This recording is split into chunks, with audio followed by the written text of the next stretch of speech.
What is up, YouTuberians? Let's go.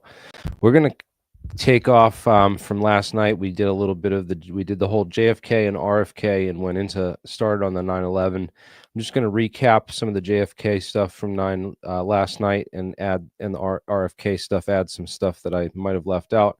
I didn't talk about Police Chief Jesse Curry, who later came out questioning the lone gunman theory. Didn't talk about some of the other Warren commissioners also that had gone on file, talking about how they didn't question the theory. There's more stuff about Edgar Hoover and LBJ talking in the old transcripts about how they didn't want there to be an investigation and they wanted to blame this thing on the communist lone nut Lee Harvey Oswald. There was an investigation, an internal affairs investigation, and a probe also into they didn't look at that originally, but Garrison was going after that as the DA in New Orleans before they set him up really ugly. But anyways, there's a number of police that were interviewed and at least questioned and thought to be somewhat involved in the assassination. Kenneth Croy, for example, and Gerard Hill set up set up the sniper's nest in the 6th floor school book depository building. And also when the president got shot, all the police, went right to Dealey Plaza and left 2 police officers behind. And it was during that period of time that Tippit got shot. The whole Tippit murder is just a whole can of worms in and of itself. It's just morphed into a whole other thing over the years. But the RFK assassination, definitely there's some interesting connections there with the LAPD. We know the DA, the district attorney's office, for example, the DA that prosecuted the Manson murders case, Bugliosi, was pretty much a CIA connected guy, and he also went after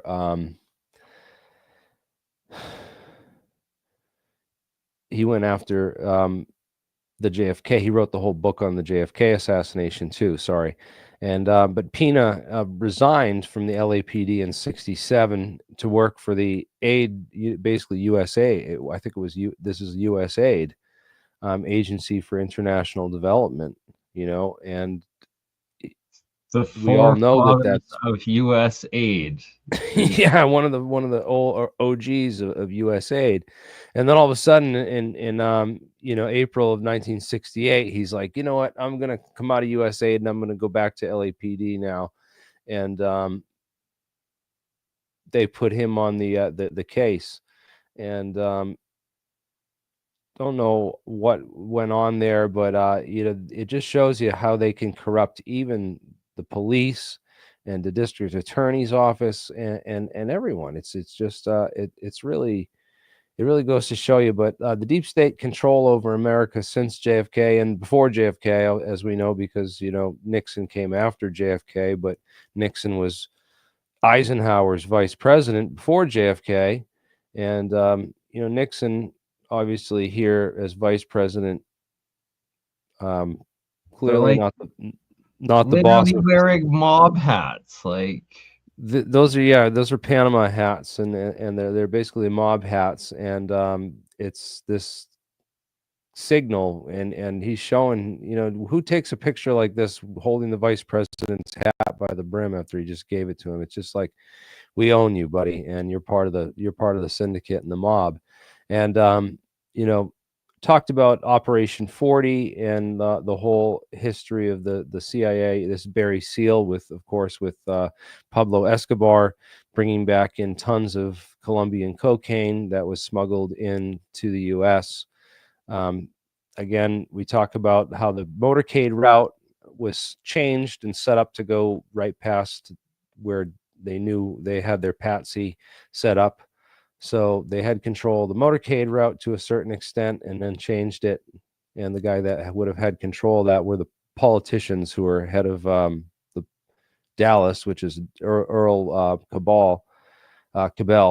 And his brother Charles was the U.S. Air Force officer who basically planned the Bay of Pigs invasion. So the whole Bay of Pigs connection there again, which, you know, super connected to all this.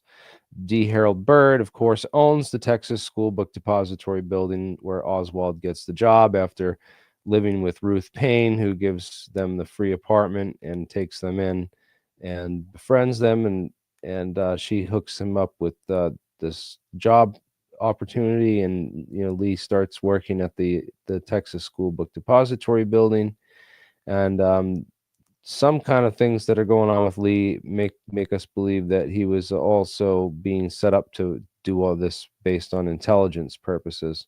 One of the guys from Lee's old Civil Air Patrol buddy, which the Civil Air Patrol was set up by D. Harold Bird. D. Harold Bird sets up the Civil Air Patrol, which recruits these CIA officers into it. You got Lee Harvey Oswald in the same photo as David Ferry, which links him to the CIA before the assassination. And also Roscoe White, his old buddy from the Marines in Atsugi, winds up joining the Dallas police force in 1968. 1963, November, like 4th or something, like right before the assassination. He becomes a police officer of Dallas. We talk about the mob connection with Robert Mayhew and Sam Giancana, how, JFK's brother, Robert F. Kennedy, was going after the mob, and he had subpoenaed Sam Giancana and was, basically taunting Sam Giancana, saying, I didn't know that. Oh, I thought only little girls giggled, Mr. Giancana. And he just laughs, like he doesn't even say anything back to him, and it's very, very ominous, because like everyone says that it's like the "I'ma kill you" moment sort of thing. This is the moment that Sam Giancana decided that he was going to murder RFK and his brother. Very, very creepy stuff, because Sam Giancana, of course, and Johnny Rosselli are the guys that Robert Mayhew approached when he was asked by the CIA through William Harvey to go into, find a way to assassinate Fidel Castro, because their efforts had failed, and they wanted mob help. And so the Operation 40 was formed. It eventually expanded from the 40 original members into over 120 members that were part of this group that were all trying to kill Castro. And these were a lot of the guys that were left over from the army of, I think, like 400 or 500 guys that stormed at the Bay of Pigs. A lot of them didn't return. And the ones that did went and formed this group that vowed that they were going to, these are the guys that would assassinate presidents routinely around the world, and they were connected to a lot of guys that did that. Of course, there was another plot that was uncovered in Chicago that was supposed to happen 3 weeks before the Dallas assassination in early November, and that was uncovered in late October by the landlady who, thoughtfully called the police to report suspicious activity, and they went and found 4 rifles in a room. And they arrested this one guy who is very, very similar background to Lee Harvey Oswald, if you look at it. So it's really creepy stuff when you look at how the CIA was operating and picking their patsies. Is they would just, they had a certain profile that they wanted to use. And I don't know if this guy was as good of an, he didn't have the Russian wife like Oswald, a Russian wife who was the niece of the Perfect excuse. Russian Ministry of Affairs, right?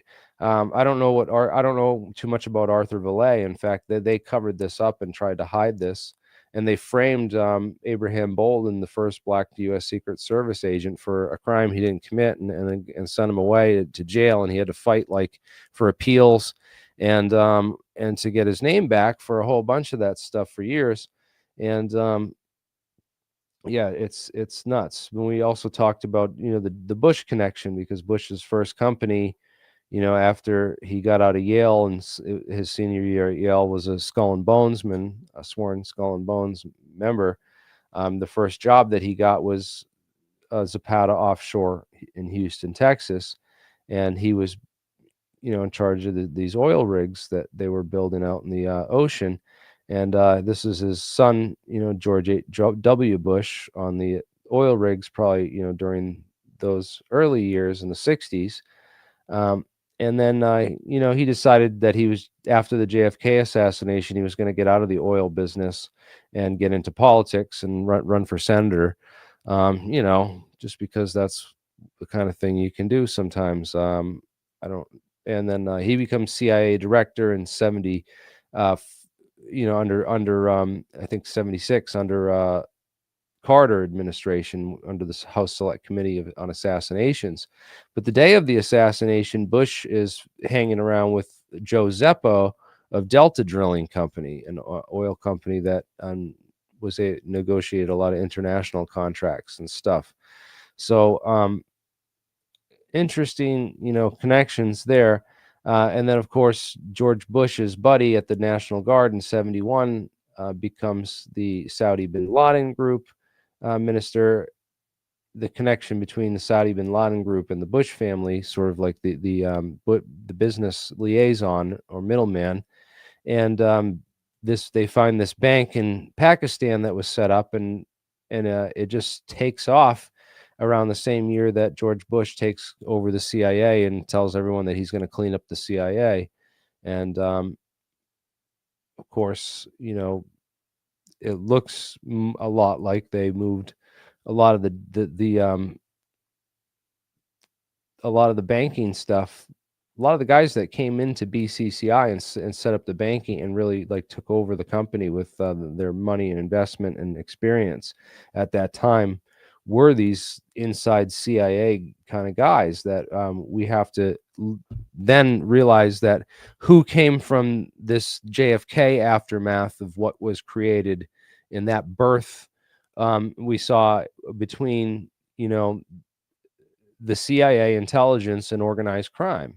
You know, this is essentially what we see in the government, is this organized crime element that's able to infiltrate all aspects of government, sort of making this agreement with in the intelligence community and the banking establishment. You know, and of course, it just normalizes these criminals as government agents, thus okaying this like whole industry and government operation of crime and corruption, right? Because it's like, well, it just it's morphed to the rest of the bank, together. because you look at all the, since the 1970s, what has happened to the banking industries? Look at all the mergers and conglomerates, like how banks have just eaten one another alive, and how they all combat, and what they're all doing behind the scenes to compete is they have to resort to these sleazy tactics that were originated with the BCCI and the CIA, moving all this covert stuff underground, because they were, you know, realizing that, you know, they're have to money launder all this cash that they're bringing in from sending all this opium and heroin home from Southeast Asia, after they, you know, bust into the Golden Triangle in Southeast Asia. You know, at that time in the 60s, you know, 90% of the heroin in the world came from this triangle geographically, right?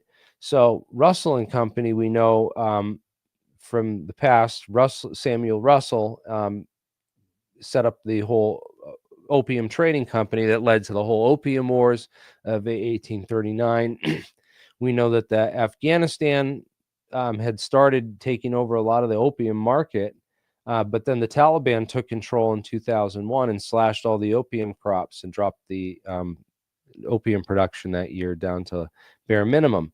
And then after the U.S. invaded, we of course brought that production right back up to the all-time highs. Yeah, to all-time highs, and even higher. In 2007, they were producing, I think, 94%.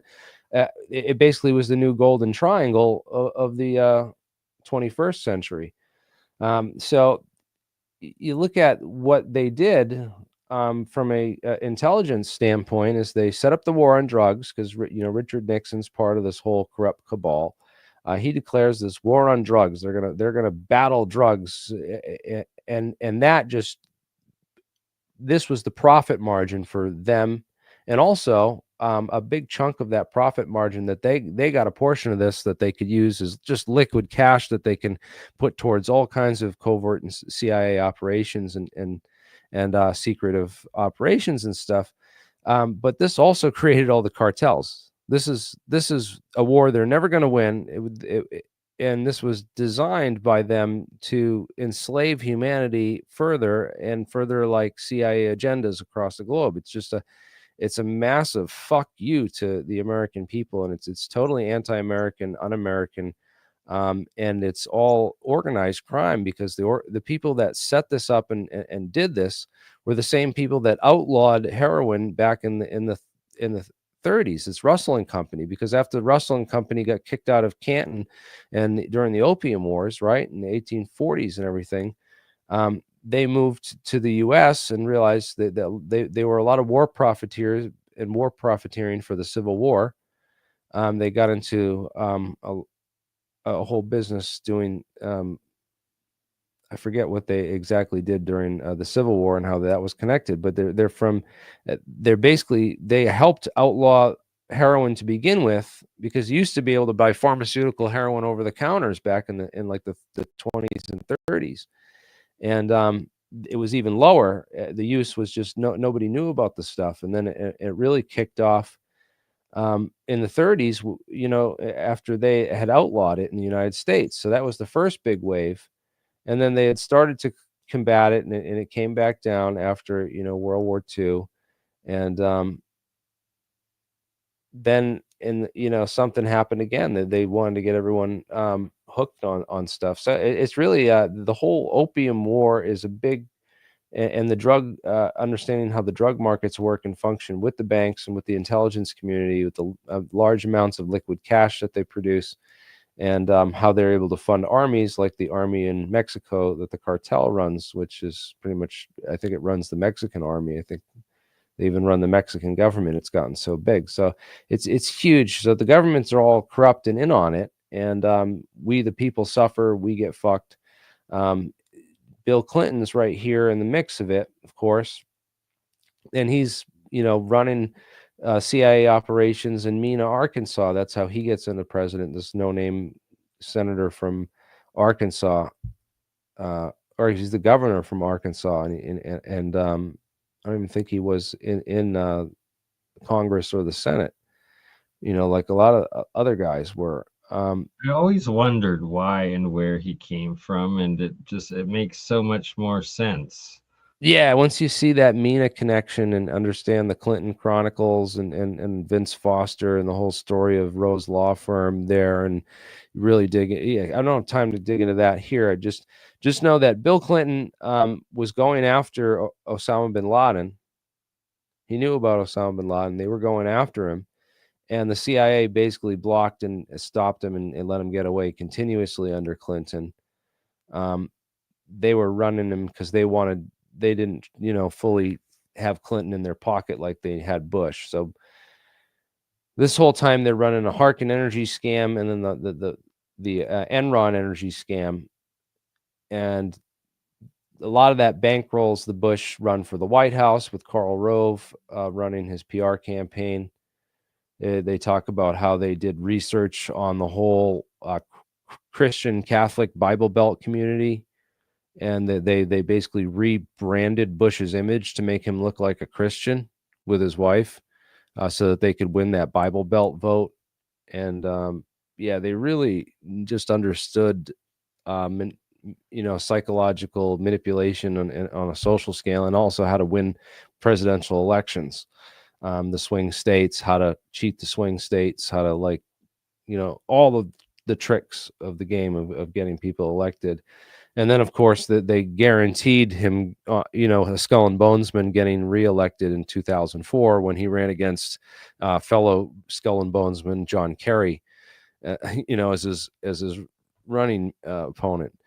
So it just it goes to show you how contrived it was. And then, of course, Ron Paul was the big vote in 2008 for the election there, and they really baited and switched him with Barack Obama. Barack Obama kind of came out of nowhere, and they really branded Barack Obama as this The change. We the got change. Yeah, he change. was going to bring real change.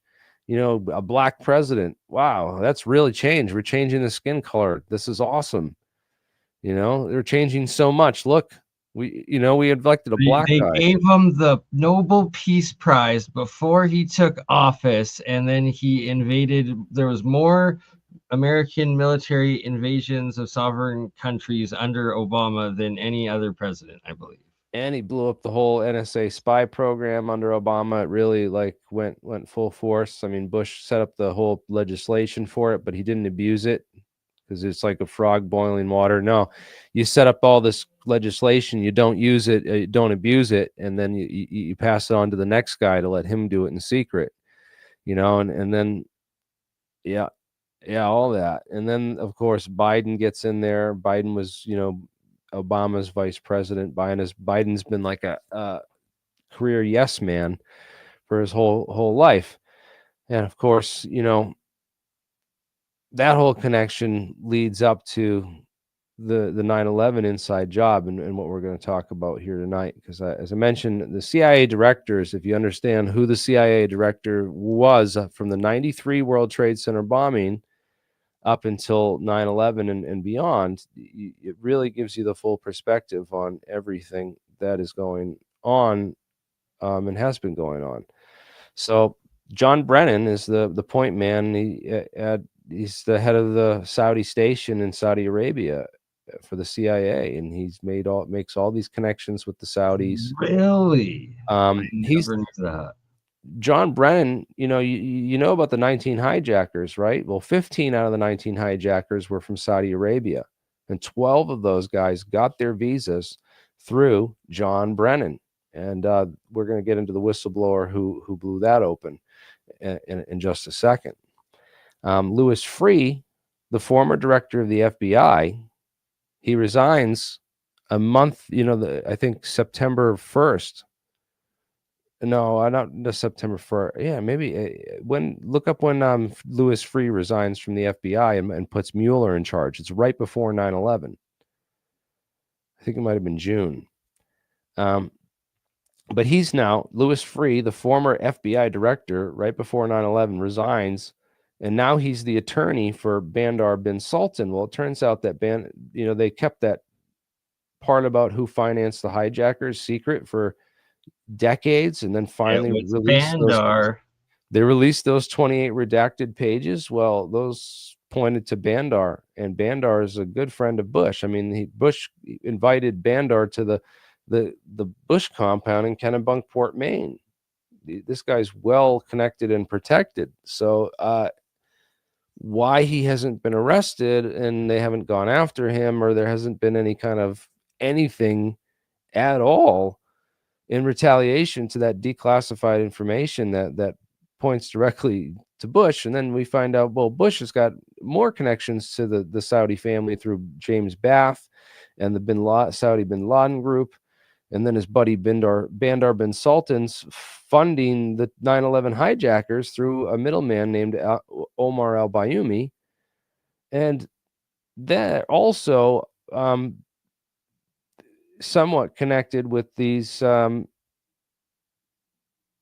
don't know what the connection is here exactly, but Yassin al-Qaidi, a former PTAC investor, was investigated by Operation Green Quest, and he was a PTAC investor. And PTAC was, again, this company which was in 1999, MITRE Corporation collaborated with PTAC to develop software to help with interoperability between the FAA and NORAD in case of emergencies. So they bring in this Saudi company to help build the software that's going to protect FAA and NORAD during, emergencies. And PTAC software is used to simultaneously coordinate FAA with NORAD and the Secret Service. Oh, whoa. So if you want to, the guy running all the ops. Yeah, basically this is COG. This is continuity of government program, because when you deal with the Secret Service and controlling the president and all that stuff, that this core group is the COG group. So the PTAC software being developed by MITRE Corporation in 1999, 2 years before 9/11, this gets installed, and this is what they're using now in all the, the MITRE Corporation builds a lot of this infrastructure. When you see those computer rooms with all that crazy stuff, you're like, well, who's the contractor that builds all that crap for the military? Well, this is one of them. And John Deutsch is, of course, a big collaborator at MITRE Corporation and connected with that. And, so interesting connections there with John Deutsch, who's again, he's CIA director up until 1996, and we'll talk about that in a second, and get to that. So Shafiq bin Laden is meeting with President George H.W. Bush the morning of 9/11. So the former president, and the president's father, former President George H.W. Bush, is there with James Baker, and they're meeting with Shafiq bin Laden on this Carlyle Group meeting business. Now, we talk about, the bin Laden family is just one of the richest families in Saudi Arabia, and they look at Osama as like their angry, pissed off son that is using his money and connections to, bomb embassies for the U.S. because he hates the U.S. so much around the world. And, he's just a black sheep for the family. And, they don't really care about him, but they're happy to pick up of sorts.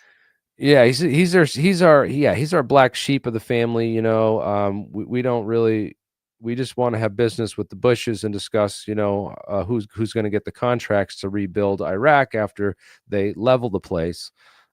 So and we'll agree to sacrifice our delinquent fuck up son, and my brother or whatever have you, to get the deal going. So that's basically what we see, if is the basis for a lot of this 9/11 stuff. I mean, CIA.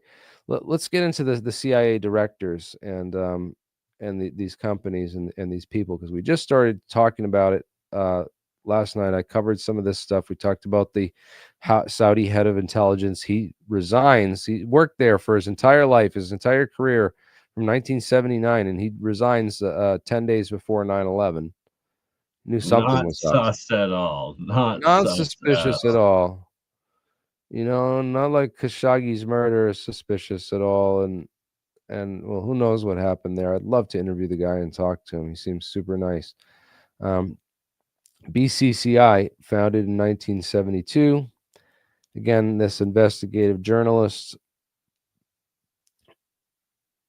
Joseph Trento, has dug into BCCI, and there's a whole secret history of the CIA as well. The officers were sophisticated international bankers whose apparent objective was to keep their affairs secret while committing fraud on a massive scale. Boom. And then we talk about Rumsfeld, comes from the Ford administration with him and as a staffer with him and Dick Cheney.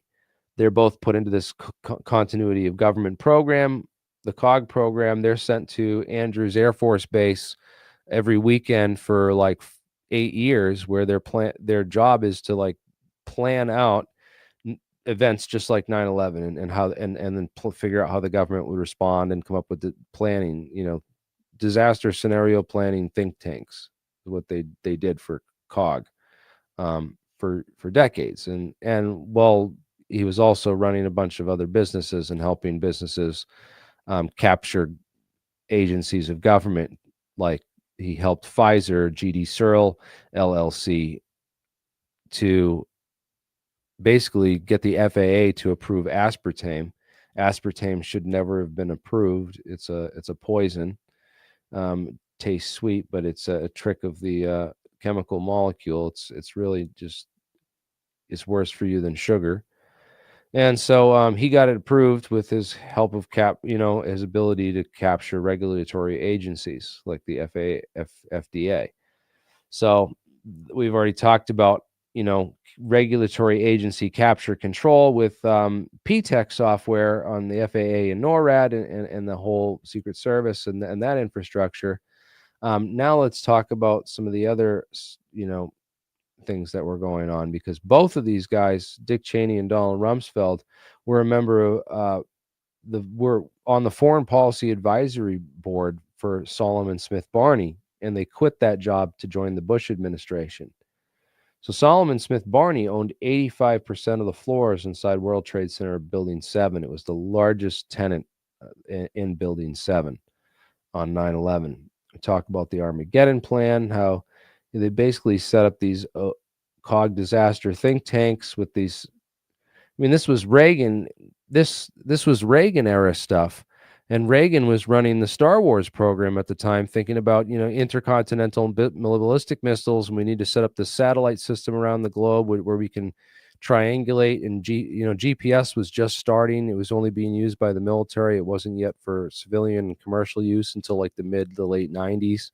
It came out, and so this was the early dawn of them figuring out this technology. So on the day of 9/11, Rumsfeld leaves his office, right? He's supposed to be the guy in charge. He's trained for this his whole life, Supposed to be run the these one think that's tanks. in the bunker doing the continuation of government. He's supposed to be on COG. He's supposed to be, raising the DEFCON level to DEFCON 4 and going underground and bunkering up. And instead, he's right out in the White House lawn helping, personnel evacuate bodies out of the building. Like, what is going on? What, I mean, he's dead now, so you can't arrest him or subpoena him. And I guess it's moot talking about him, but it just boggles my mind that someone who was part of this, who trained for years on how to respond to these types of events, would just leave his post to go out on the Pentagon lawn, and until finally he realizes I should maybe go do something else. Right, while still under attack. It's like it's the exact opposite thing he's been trained to do his entire career, unless that Unless, it's of course, staged and you want to be on camera. unless you want to be a photo op for a hero, you have this plan. Yeah, this is crazy.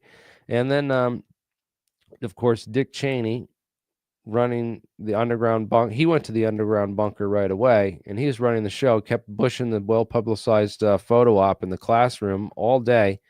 Didn't move him. The Secret Service didn't move Bush either. We'll talk about that in a second, towards the end of this. But again, John P. O'Neill was the FBI's expert on Osama bin Laden. These were the guys that were tracking these people for our intelligence agencies and our government, right? So John P. O'Neill, he's the expert on bin Laden, and they reassign him. They take him off the case just before, and he's like, what the fuck? We're about to get this guy. He's about ready to do this major attack. Like, why the fuck would you reassign me from this case? He quits his job at the FBI out of like disgust about like what is going on internally. Like, why did the cigarette smoking man behind the desk take me off this case? We're about to bust bin Laden. And he's like, well, I got to stop this friggin' attack from happening. I'm going to get a job at the World Trade Center. And he dies like his first day on the job at the World Trade Center. They make all this, these if you read about him online, they try to make him out like this hero, the man who knew. And they really try to change around his story and stuff to hide the fact that the FBI like blocked this man from capturing and investigating and then possibly whistleblowing and telling the truth afterward. So there's a whole documentary called Who Killed John O'Neill, and that was one of the early ones I watched on 9/11 that got me down the rabbit hole on this stuff. It's an old one, Who Killed John O'Neill. Anyways, Able Danger was a CIA terrorist tracking program that was the CIA was running with cooperation with DIA and the NSA, and basically the CIA director George Tenet reassigned all these people and then closed down Able Danger like right before 9/11. And Anthony Schaefer was like, what the fuck? Like we were going after Mohammed Atta, and I was personally like blowing up memos and emails about Mohammed Atta to my bosses, and these guys came in and squashed the whole thing. So obviously that the CIA and FBI were setting this up, because Louis Freeh gets out of the FBI and puts Mueller in charge. But right before he got out, he had set up this whole FBI retreat for all the important people that would in the FBI, went on like a company retreat the week of September 11th. So all the agents were in We're gonna put California. you all on vacation on a group work retreat. The entire Joint Terrorism Task Force. This is according to news reports from the day.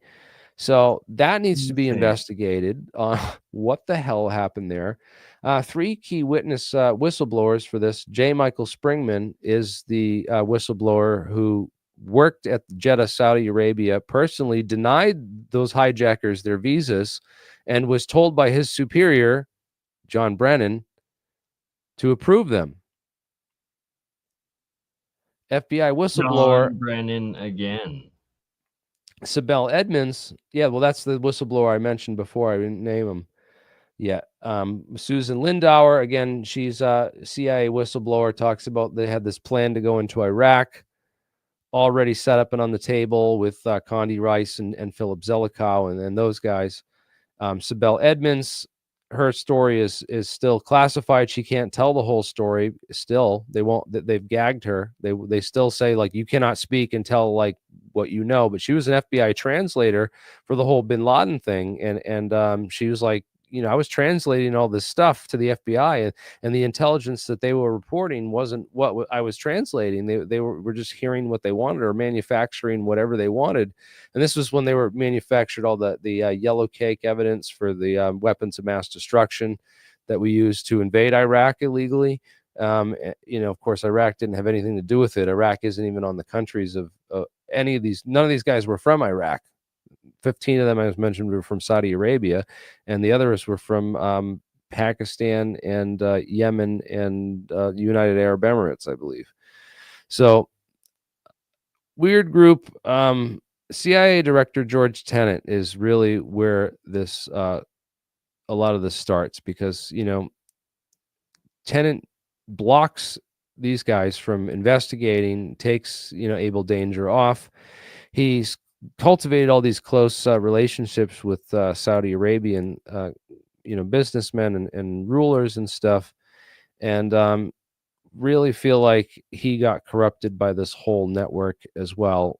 We talked about Louis Freeh and Bandar, but Robert Mueller is another interesting thing, because he's the sixth director of the FBI. He takes over, September 4th, 2001, and then works for until September 4th, 2013.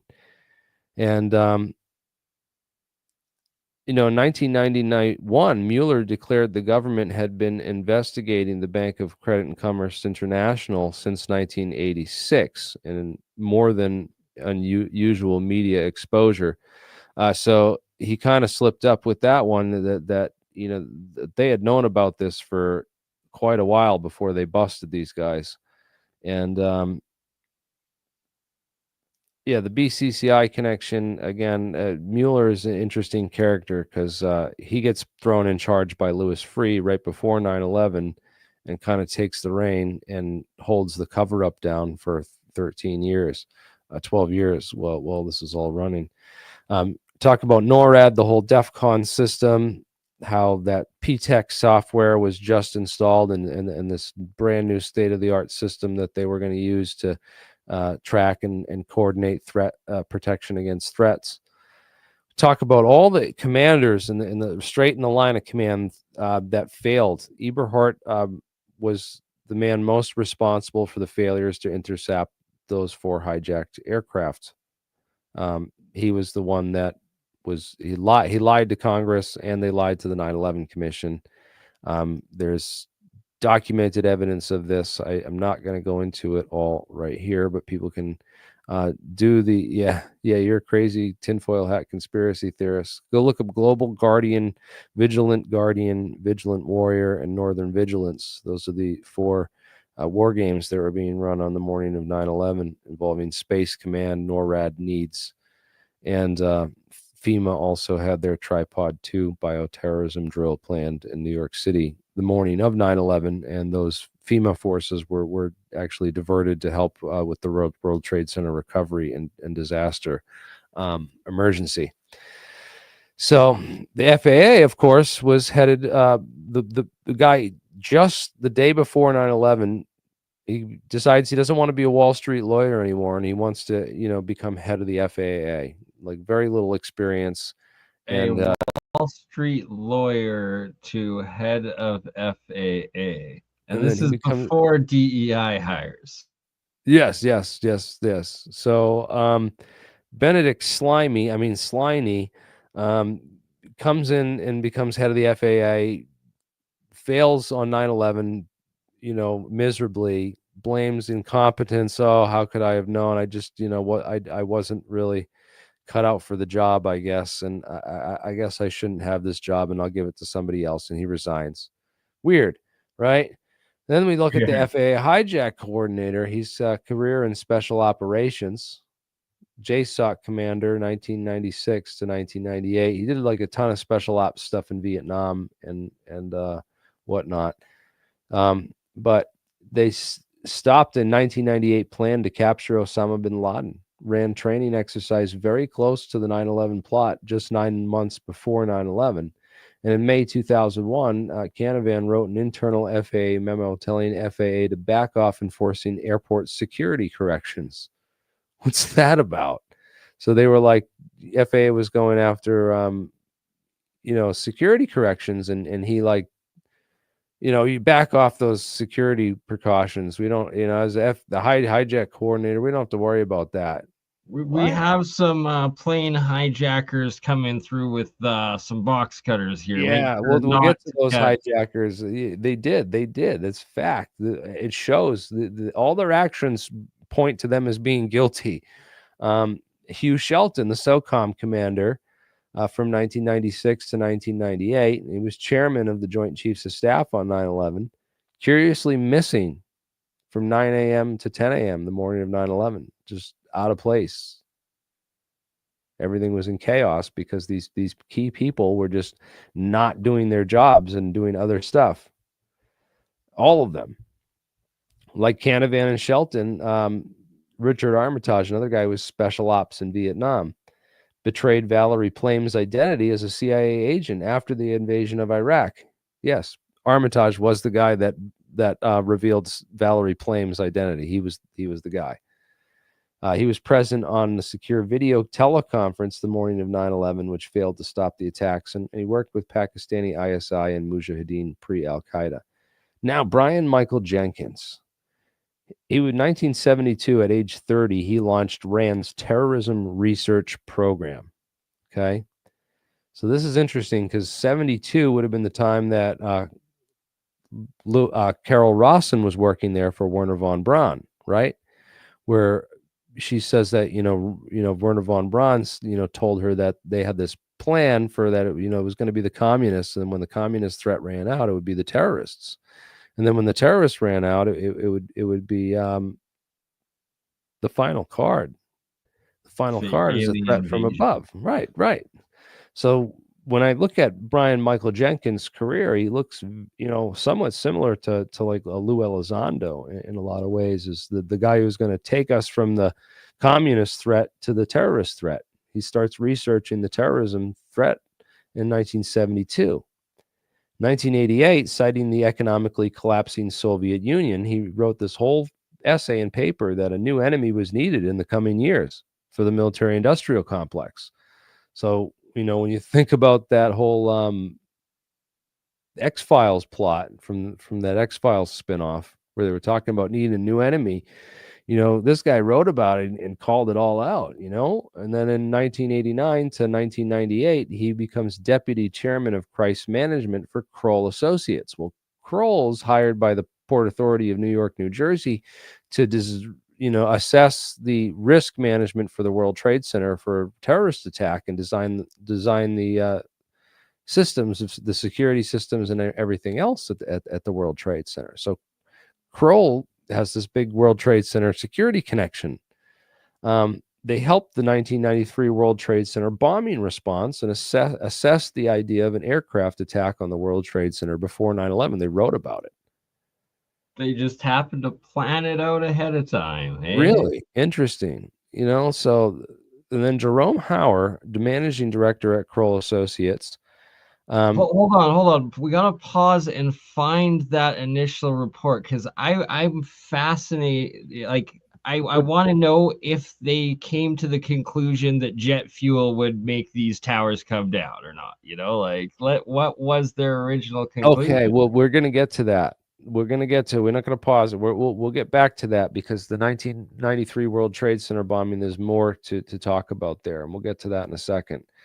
As National Security Advisor with the National Institute of Health, Jerome Hauer advised Bush officials to start taking Cipro just weeks before those American-made anthrax attacks on U.S. senators who were calling for a new 9/11 investigation.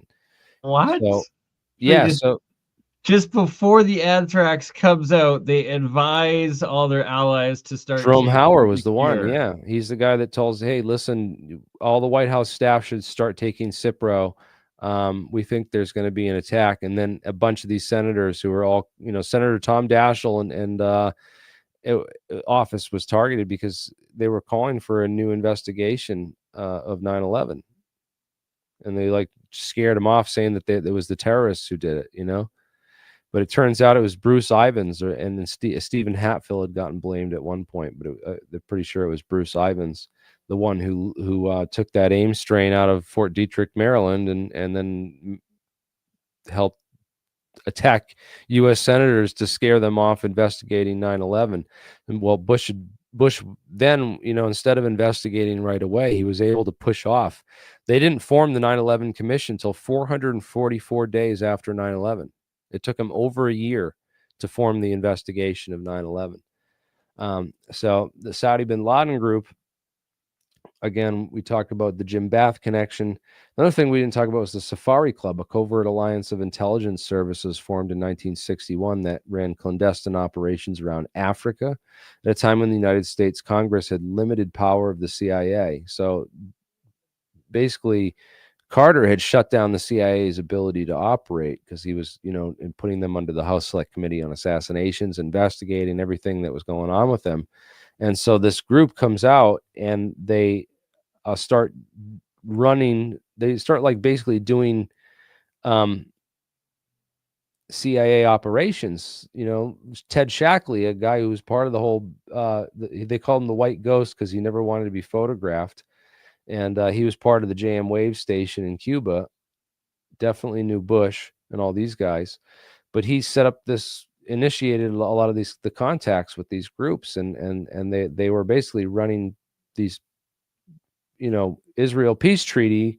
They initiated the 1979 Israel peace treaty in lieu of the CIA, but they were basically operating in the same kind of manner. Very interesting. And then the Kissinger group, again, having all these connections with Henry Kissinger being a big piece of this, with his business associates of the Kissinger group, which we'll talk about. And then you know, here's a picture of that, is the Moshe Dayan of Israel and Kamal Hassan Ali, the head of Egyptian intelligence. He literally looks like the James Bond villain. Yeah, doesn't he, huh? He does, right?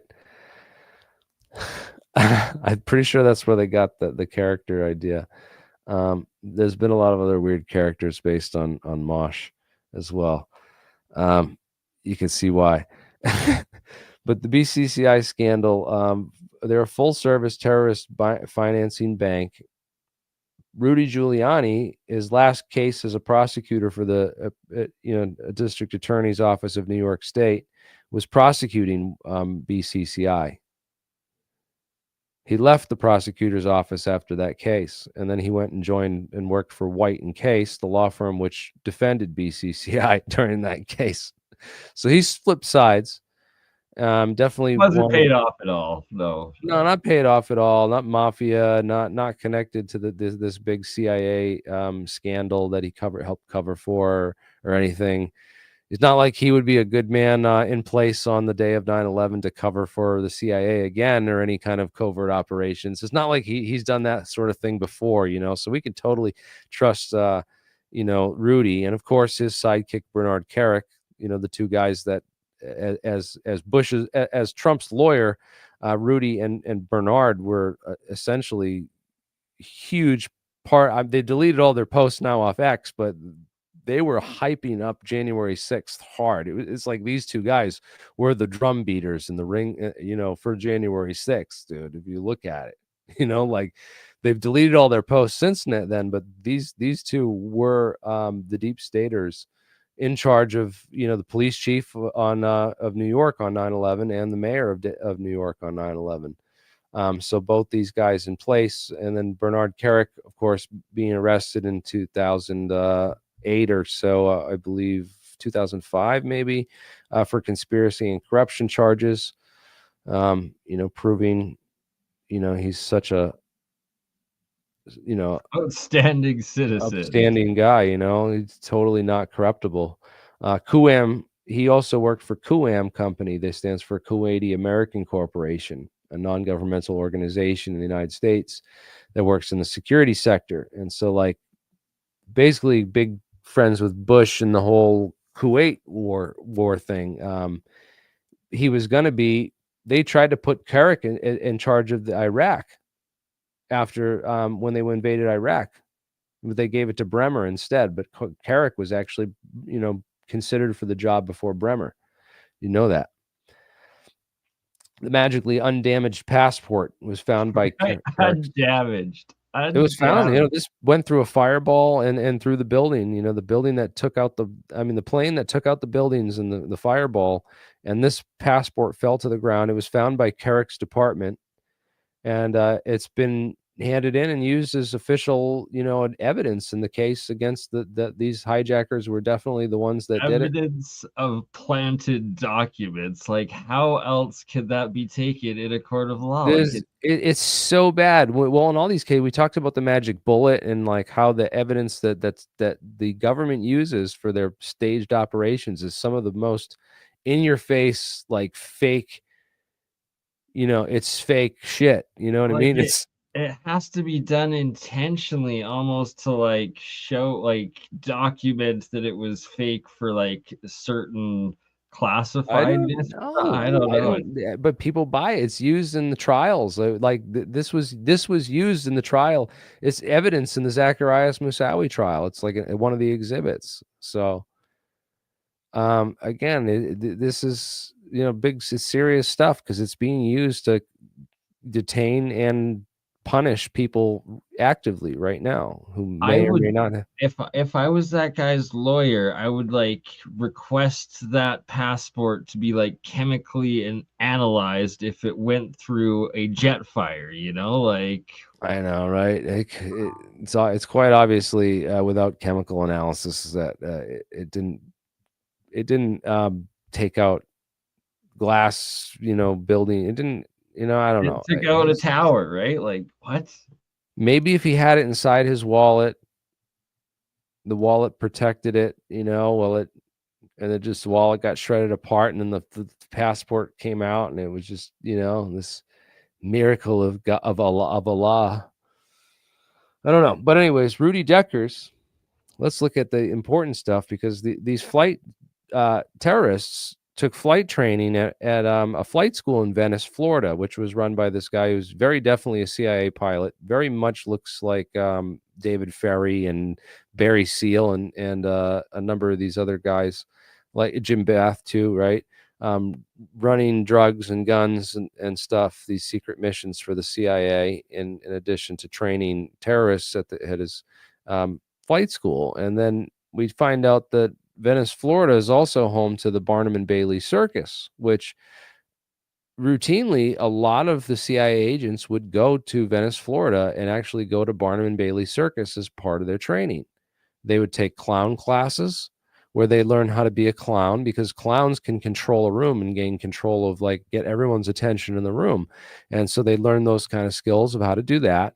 Then they'd go to the magicians and the illusionists, the ones that could cut women in half and, make quarters disappear with their hands, and so they teach them sleight of hand, how to pocket stuff, and how to switch things in your hand. So like if you got a fake and you want to switch it for a copy for a real one, and all the little tricks of the trade that intelligence agencies have to learn. Well, they go to Venice, Florida, and go to Barnum and Bailey to learn that.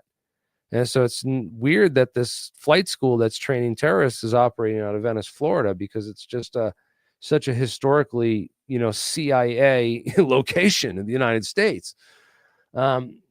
Mentioned again, very, very odd similarities between all those guys. And then you talk about, the insurance companies on the Twin Towers, because everyone knows about Larry Silverstein, right? But a lot of people don't know all about Larry Silverstein's business connections and who he knows in the business world, and who else is involved in all this, because the insurance policy was actually managed by AIG for that handed Larry like the $7 billion or whatever he got for the Twin Towers, after he claimed both of them constituted two separate attacks, so he could claim twice the amount.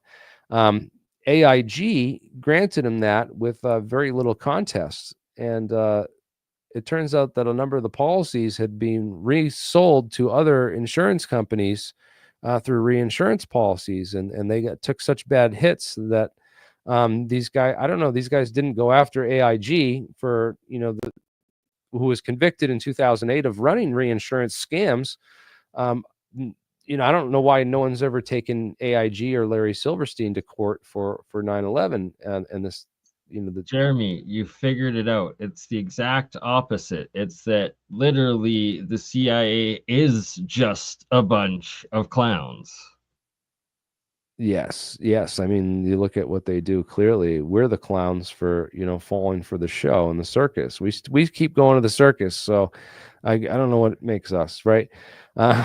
Blackstone Group is another also very interesting connection there, because we've talked about the Blackstone Group bought out Freescale Semiconductor like the year before MH370 went missing, which is weird connection there. The chain of events in that whole legal insurance case is just weird, but the court eventually decided in Larry Silverstein's favor, and he got a huge payout for the destruction of the Twin Towers and Building 7. And we look into Larry's connections. Well, AIG is run by, has a long history with the CIA. Of course, it was set up by Cornelius Vanderstar, and used to, basically run. They said that if you wanted to know which factories to bomb and where all the infrastructure was, well, infrastructure had to be insured. So the insurance companies were the people to go to for that intelligence. So they used a lot of that intelligence. And then, of course, AIG present day is run by Maurice Greenberg, whose son is Jeffrey Greenberg, who is the CEO of Marsh & McLennan Companies, which, of course, Marsh & McLennan Companies is right here. They own all the floors in the impact zone of the North Tower where the first plane hits. It's all Marsh & McLennan. That's Jeffrey Greenberg and Paul Bremer, both work for Marsh & McLennan. They both miss work that day of 9/11. And Bremer goes on the news on MSNBC and is the first person to tell the official story of 9/11 that morning. Nobody's ever heard Osama bin Laden's name before. Most Americans haven't. And L. Paul Bremer is the first person to say that name on national TV. None of them go to work in the World Trade Center that morning. Now, NIST is the first place that we need to look as a government agency that was compromised in the and captured regulatory control. So that they have NIST perform the investigation after people don't buy the official story of 9/11, start having questions about how those towers fell down. We have architects and engineers, and so they got to figure out a way to put these conspiracy theories to bed and really get people to stop paying attention to this stuff. So NIST comes out with this report that they've written. And of course, it turns out that a number of the scientists connected with that report work for another company called SAIC. Now, SAIC, as people know, is involved with the whole Project Stargate stuff, with the Montauk project of testing out what kind of frequencies do what to the human body, and can we erase memories, can we wipe memories, can we all that kind of stuff, can we remote view, can we do any of this stuff? SAIC was involved with all the investigations into that stuff. Now SAIC's present day name is Leidos. They changed the name to Leidos Corporation, but they currently make all the airport scanners for the TSA. So they hugely benefited from 9/11. Of course, would want to write this report favoring the idea that we have these dangerous terrorists, that we need to give up our freedoms and force this agency called the TSA to run in every airport, increasing my flight wait times at the airport by over an hour. Because I have to go through this massive security checkpoints, which are totally invasive and take 3D scanned images of my, biometric data of my entire naked body, see through my clothes. And it turns out that, the company that ran security at the World Trade Centers on 9/11 was Securicom Stratesec. The World Trades, they didn't run security at the World Trade Centers. That's a misconception. They actually had the contracts to install all the camera systems and electronic security and badging at the World Trade Center. And the COO of that corporate, on the board of directors, of course, was Marvin Bush, the president's brother, which is an interesting connection. The president's brother, on the board of directors for the security company that's got these contracts for the World Trade Center.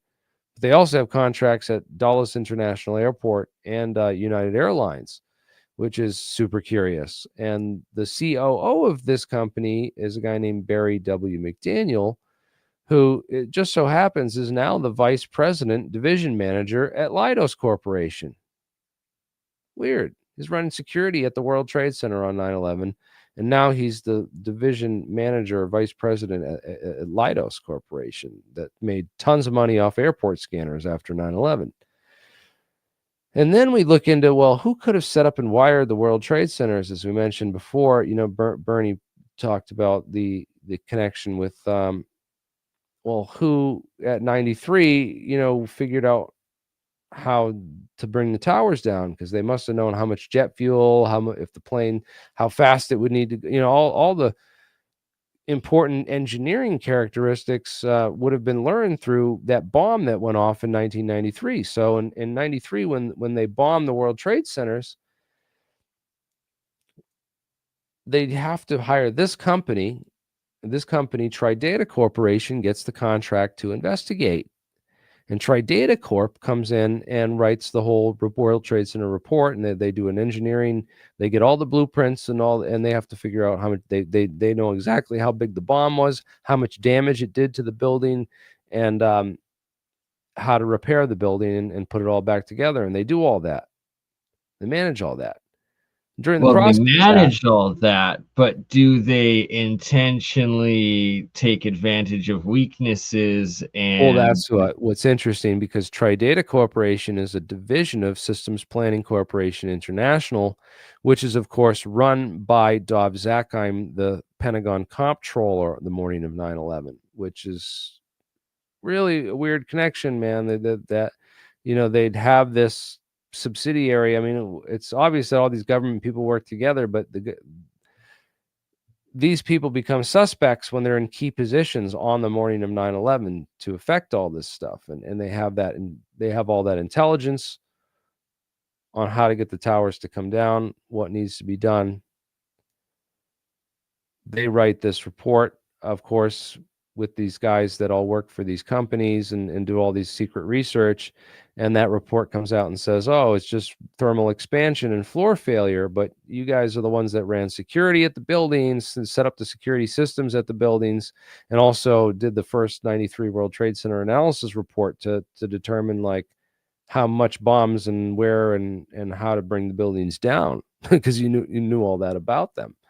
Then it turns out that there was this elevator remodernization right before 9/11, in March 2001. They're redoing all the elevator shafts. The elevator shafts, literally the structure, the core of a building where you would plant your little explosives to Right take through the place. elevator shafts is where you can access to all that, because no one sees inside those walls. It's all finished on the inside of the towers. But if you're in the elevator shafts doing an elevator remodernization, man, you got full access to the 4-foot crawl spaces in the World Trade Center between floors. They show the trusses and what they look like. There's a 4-foot crawl space between floors. So you get in through the elevator shafts, and man, you got like access to these whole buildings, and you could wire them up secretly, and nobody would ever know, because unless they break open a wall or a ceiling, which I'm sure was against the rules. But you get L. Paul Bremer in there working at Marsh McLennan, and he goes right on MSNBC that morning, misses work, and he's on there giving the first official story. He quits his job at Marsh, forms a Marsh crisis division of Marsh, and a whole other division devoted to all this. He's the commissioner on counterterrorism at Harvard, on this big board about counterterrorism at Harvard University too. So all these, key CIA connections that just don't add up.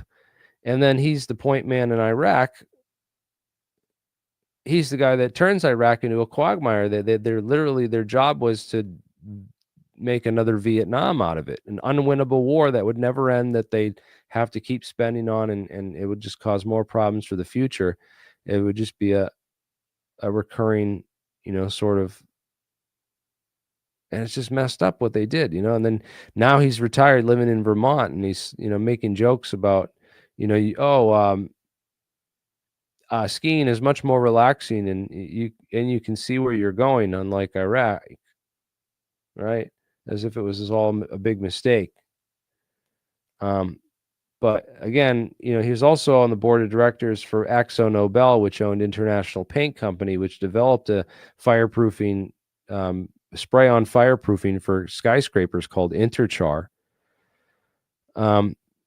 So he was also on the division. Worked too well, or was that after 9/11? What's that? Clearly didn't work too well, or was that after 9/11? No, they put it on, and they had a bunch of fireproofing upgrades in the years before 9/11. I mean, this is 1990 to 2000. There was all these fireproofing upgrades on all these key floors, man. And those were, who knows? They could have just, when they replaced the fireproofing, they could have put spray-on thermite. Oh, absolutely. Or they could have hidden the thermite charges, like those Battelle nanothermite linear shape charges. They could have hidden on these, and then the thermite, I mean, this is like a 4-inch thick charge on the beam, and then you spray over it with 4 inches thick of fireproofing material, and that thing's dead. It's invisible. You've hidden it inside the fireproofing, and even if you did open the walls and examine things, you wouldn't see these explosives in the buildings, And look, they did this light trick on the key floors, right where the planes later hit, right?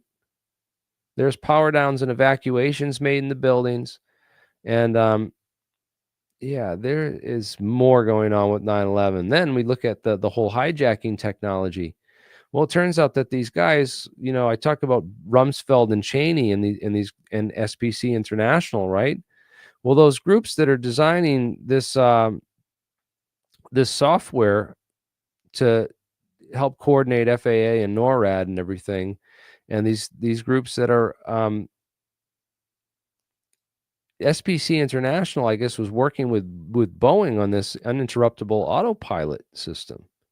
So Boeing developed this uninterruptible autopilot system, and the idea to stop terrorism is that, hey, we have this thing on board that we can just shut off the cockpit controls and fly the plane with autopilot. So we can just automatically set it up to land at whatever airport we want.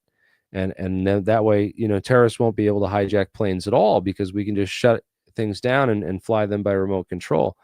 And so, dude, like, well, if you have all that technology, then you don't need hijackers, because you can just hijack the plane and fly it into the World Trade Center on your own. And it's weird because, UA 175 and UA 11 both cross paths very close to Andrew. This is Stewart Air Force Base. Sorry, Andrews Air Force Base is in Washington, D.C., but Stewart Air Force Base is right here in upstate New York. I mean, a little bit outside the city. And man, it's interesting that both those flights passed over that Air Force Base at the same time. And then you look at the last 12 seconds of UA 175, and there's a very convincing argument that it was computer controlled. That the plane makes, in the last 12 seconds, it makes a single corrective maneuver that was perfectly timed, and then smashes into the World Trade Center. And Flight 93 is not the sort of move done by a novice goat herder from the Middle East that just anyone. You'd fly it in a flight simulator. You wouldn't just wait until you wouldn't wait a full 9 seconds and then make a single move and then wait 3 seconds and then crash into the building, right? You wouldn't do that. You wouldn't wait 9 seconds at that as you're approaching this building, and you don't you'd be making constant corrections. Right? You'd be doing a slow. You'd be going making constant corrections. Yeah. Right? Definitely. That's a human pilot. Not flight UA 175, and you can look at it. They did an analysis from every single angle. There's a description. By the way, all these slides are in my presentation in the description below. You can click and view.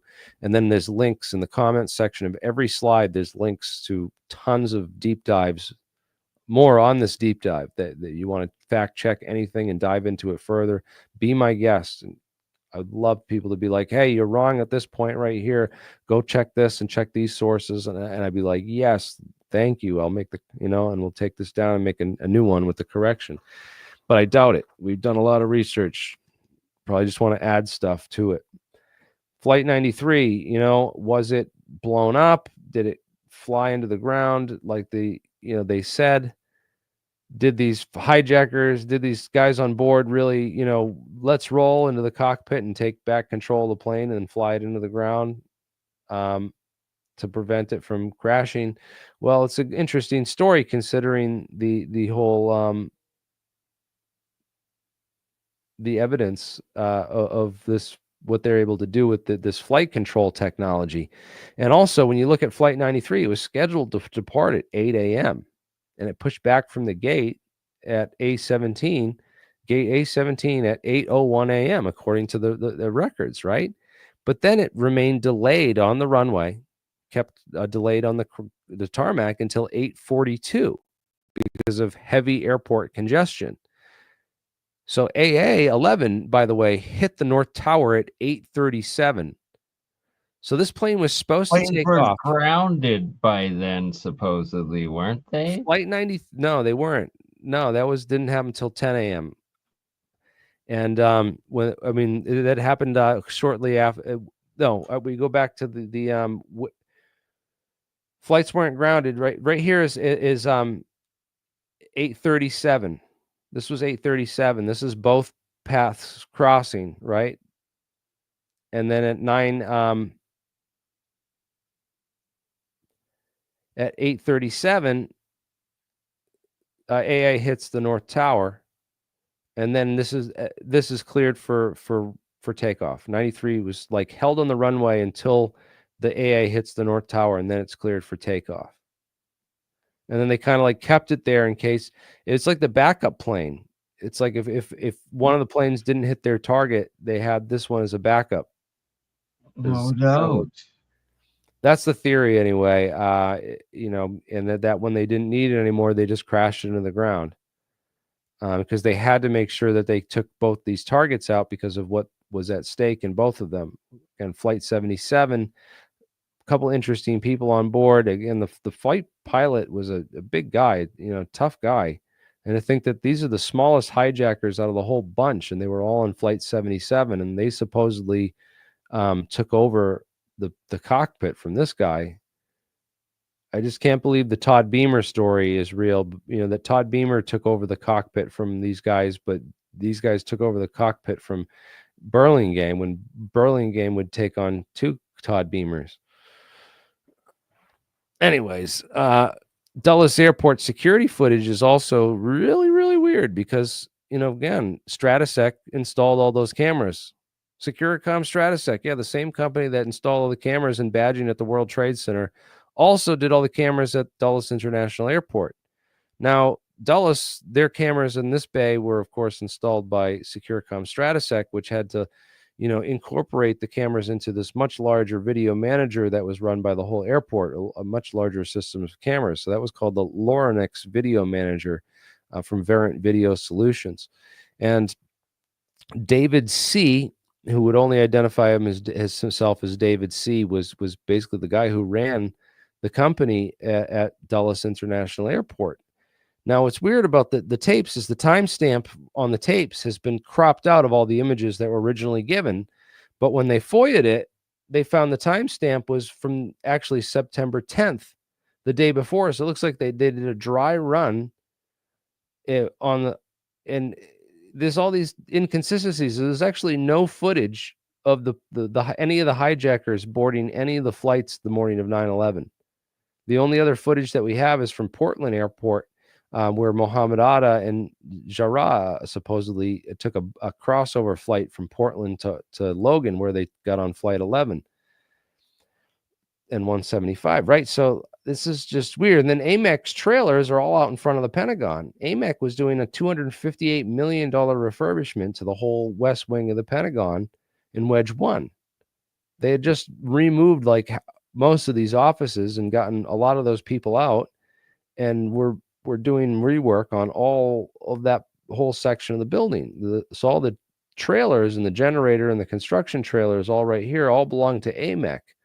And that's right in the same wing of the building where the terrorists decide to fly the plane. Instead of flying it right over this way into the north wing of the building where Right, just Rumsfeld magically take it into the most difficult, close to ground area that's under construction. and also at a low approach angle where you're going to hit all those poles. There's it's just AMEC Corporation again is run by Peter Jansen, and he's a contractor from Canada. Very close ties to Donald Rumsfeld. Very good friends with Donald Rumsfeld. They get all the contracts. They get another $258 million contract to rebuild the Pentagon after 9/11. So they just make double the money on that.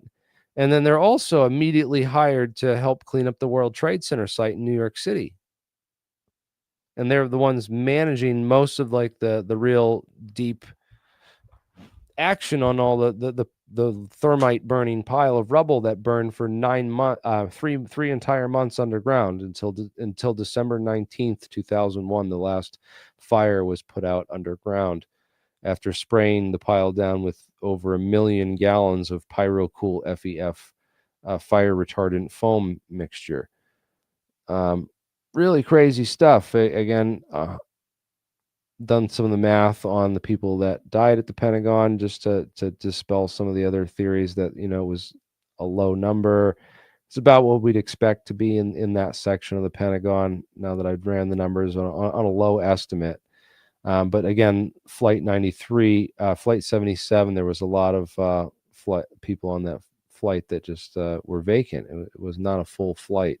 Really weird. And a lot of weird names, as we mentioned in that one slide, of people on that flight.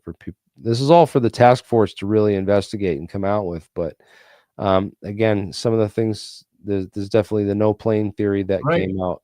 That security footage, the most secure building in the world, doesn't have a decent video of an airplane flying into it. Like, no, there's got to be like at least 30 angles of it recorded, yet no, there was nothing but Yeah, also the footage of those hijackers from Dulles Airport, which looks like it was staged, is shot at 30 FPS. So if Dulles had the ability to shoot at 30 FPS, then the Pentagon's seriously slacking. Right? Like, no, nobody believes that.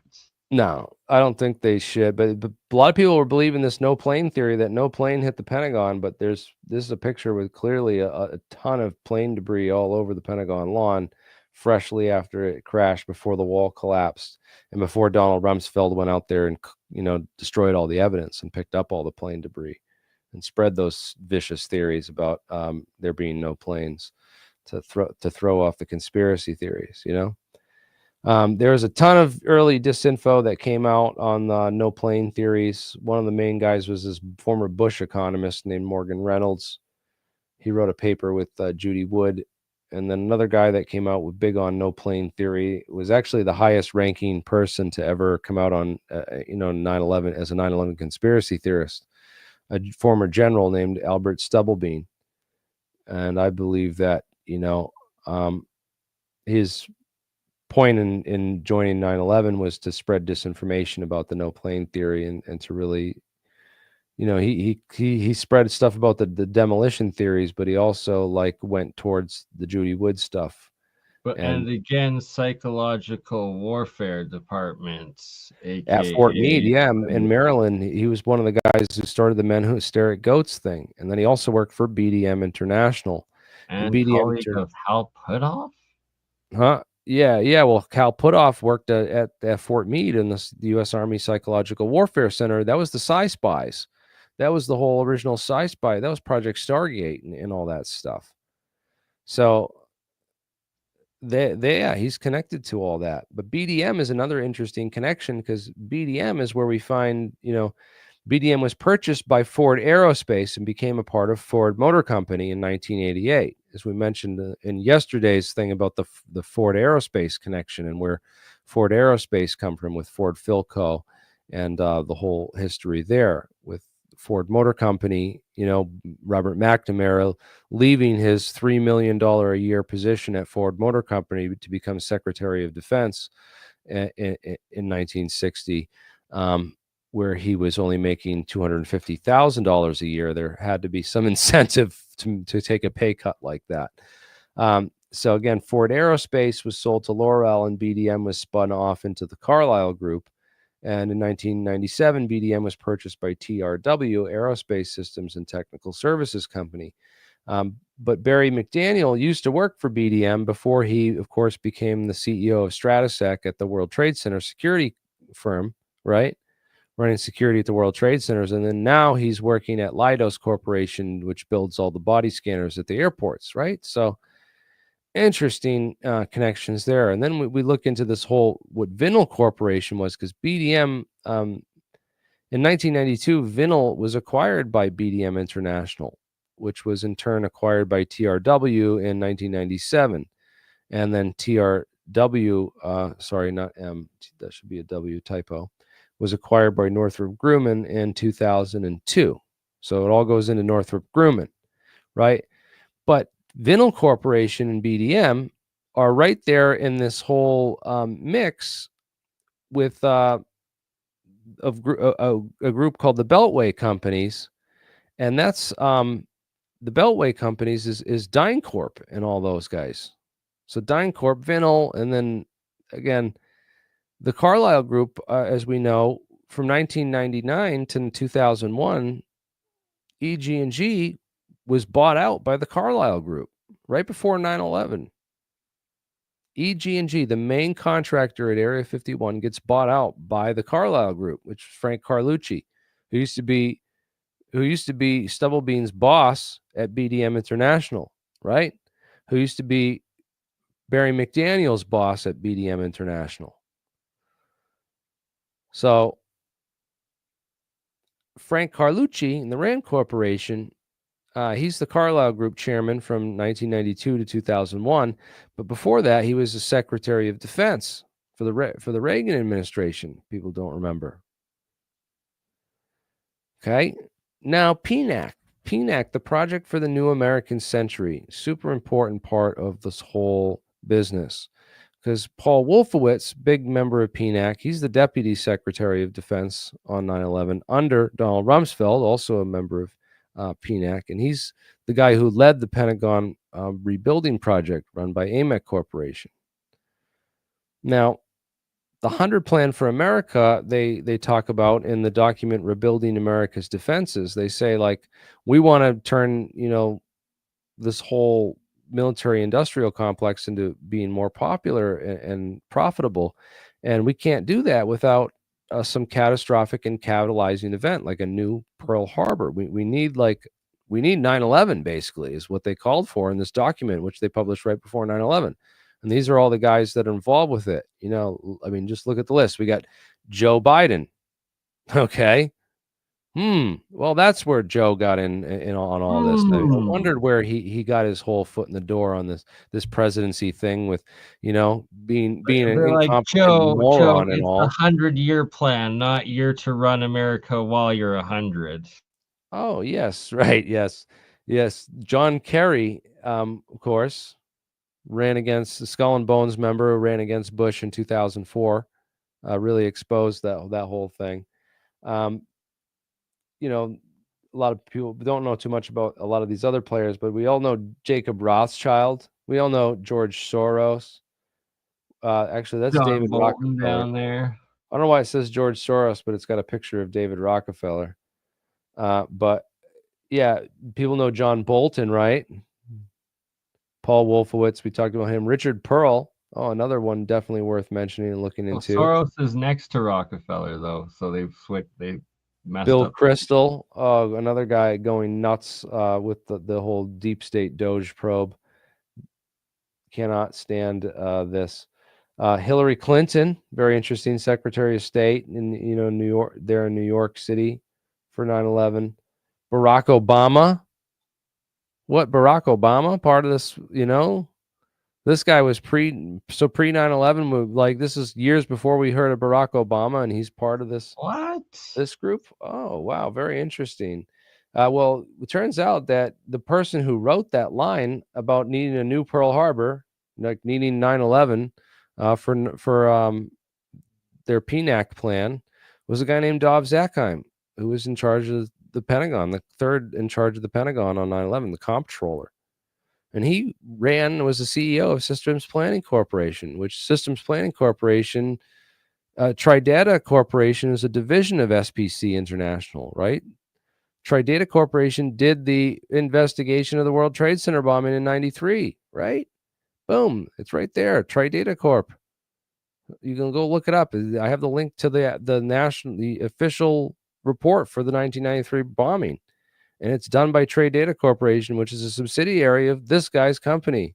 And he was the guy that wrote this line for PNAC. And I mean, come on, guys. Wow. So the guy that was in charge of studying the original World Trade Center bombing was also the guy that wrote the 100-year plan for America, that also owns the company that does the computer stuff and was the comptroller at the Pentagon at the time.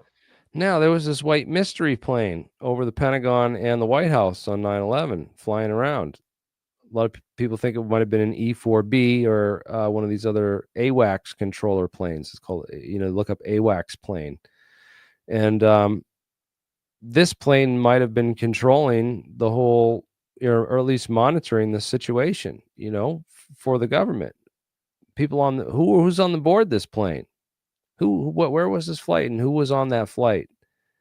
Looks like the continuity of government doomsday planes, Then you talk about the uninterruptible autopilot technology and Systems Planning Corporation, the 25 years of radar expertise and the radar systems that they've, helped work on. It's just, then the autopilot patent was granted in 2003. There's the Philip McKinney Pippinger patents, the anti-terrorism auto land system for airliners, boats, and cars, right? Pilotless aircraft control. Here's the timeline of it all. We talk about it goes back to 1947 with Glenn Martin Company and the earliest drone aircraft program, which Lewis Whitten was worked on for them. And then in 1966, NASA launches Pagios, this giant sphere satellite, which was the improved terrestrial triangulation of the globe by orders of magnitude. So the first GPS coordination, getting their GPS systems coordinated, they used this giant silver balloon. And then 1976, 1979, Teledyne Ryan out in San Diego, California, building and testing those pilotless black triangle aircraft. We've talked about that. We'll get into that in part 3, hopefully tomorrow. And then 1978, Navstar, first one, GPS satellite by U.S. Air Force. You know, we talk about the COG disaster think tanks, the whole Star Wars program under Reagan, setting up this global GPS and tracking system. The guys who were in charge of that and building all this infrastructure to protect the nation should have been well prepared and just were doing weird stuff instead and let those systems fail or break on purpose so that they could have other agendas at play, because it looks like a lot of them had business clients and opportunities that they both profited off of way more massively than anything. I mean, they had all these the agendas at play for the people that carried out 9/11. It's interesting and complex, because you look at Kissinger Associates, and Kissinger was placed in charge of the 9/11 Commission when they first opened a 9/11 investigation 444 days after 9/11. Kissinger gets put in charge of the investigation, and Lori Van Aken, the Jersey Girls, are hired to this committee to help guide the 9/11 Commission and be a steering committee with questions from victims' family members, you know. And they didn't expect them to really get involved with high quality researchers and get a hold of, you know, good questions and good information, because she found out that Kissinger has a company called Kissinger Associates, and one of their clients is the Bin Ladens. And so she asked Kissinger about, you know, his Bin Laden connection, and said he just about fell out of his chair and then quit the next day. So Kissinger's out, and he gets replaced by Philip Zelikow, who wrote the preemptive Iraq and war invasion strategy with Condoleezza Rice, you know, before 9/11, big neocon, totally, you know, sets up this commission where, you know, a majority of the documents are not shared with the people, you know, the same way that they set up the Warren Commission to basically have the FBI feed them the evidence that they wanted them to see to draw the conclusions that they wanted them to draw, and hid all the other evidence from them that would allow them to, you know, like the 28 redacted pages and all the other important issues of terrorist financing and like sending the entire FBI terrorism team on a retreat vacation while this is going down, so they can't do anything to then be called in later, right?